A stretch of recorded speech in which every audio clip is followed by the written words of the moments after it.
The Last Stand, the United Daughters of the Confederacy, and the Lost Cause. The purpose of the Confederate statue in Victoria, Texas. The bronze statue located on De Leon Plaza in Victoria is called The Last Stand.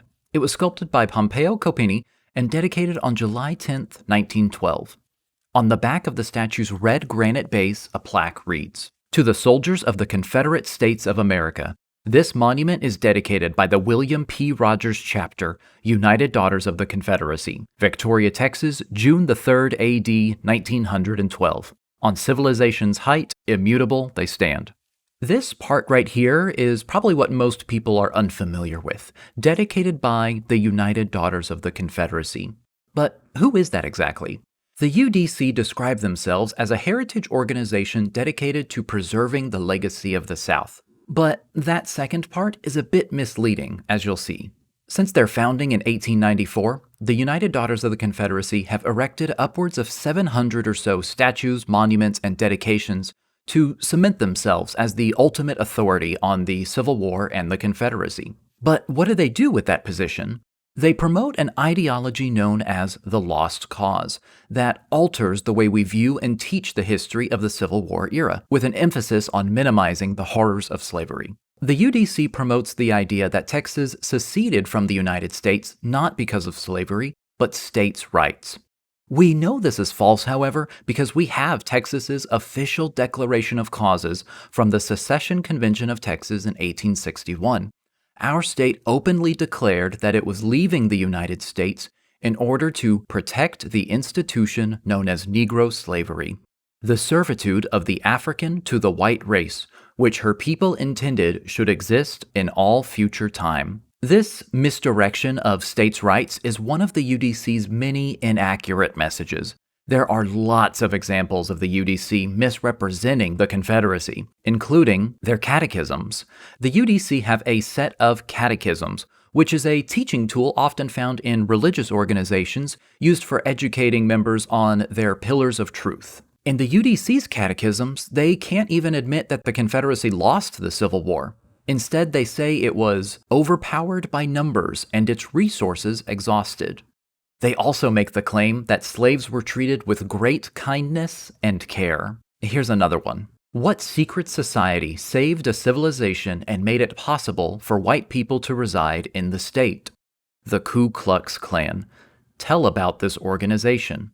It was an honorable body of Southern men who would not bow to Negro domination. The UDC still promotes the use of these catechisms on their website today as a teaching tool for children so that they may become what they call living monuments.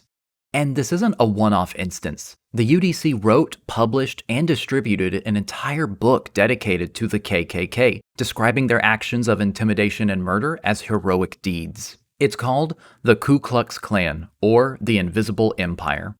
When you open the book, you are met with the following statement. This book is dedicated by the author to the youth of the Southland, hoping that a perusal of its pages will inspire them with respect and admiration for the Confederate soldiers, who were the real Ku Klux. This book was unanimously endorsed by the United Daughters of the Confederacy in 1913, just 1 year after the dedication of the Last Stand in Victoria. The UDC also sent out a set of guidelines across the nation to schools and libraries, telling them to reject any material that says the South fought to hold her slaves. This revisionist campaign of Confederate sympathizers gained traction, and by 1940, the Lost Cause narrative dominated textbooks nationwide. So let's go back to today. What is the UDC doing now to correct these inaccurate and misleading statements? Nothing really.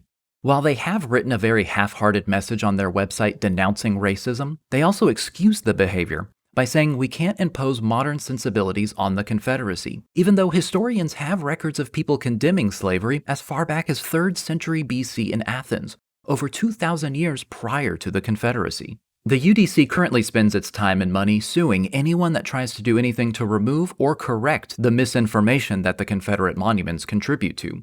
They've sued cities in North Carolina, Florida, Louisiana.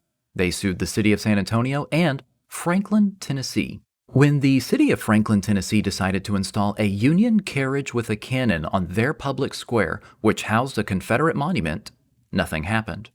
But when the city wanted to place 4 markers that described the African American experience during the Civil War on that same public square, the UDC sued, claiming that they owned the property the monument stood on, despite never having paid taxes on the public square. It's not an issue of North versus South for the UDC.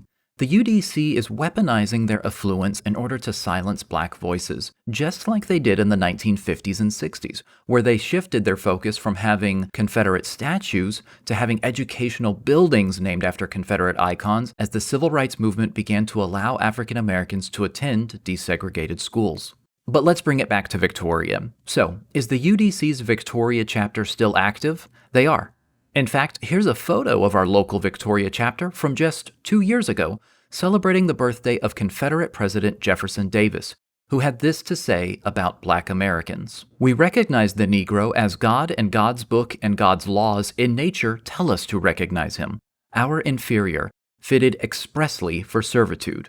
To recap, the Confederate statue in Victoria, Texas was funded by and placed in our town by an organization that supported the Ku Klux Klan. And by keeping it in our public square, we contribute to a century-long campaign that alters the way we and future generations will look back on the actions of the Confederacy, who, again, quite literally abandoned the United States so that they may continue to own black people, which made up a third of the people living in the southern states. If you no longer want a statue funded by an organization that supported the KKK to be a representation of our community, then I encourage you to contact your council representative at 361-485-3030 and express those concerns.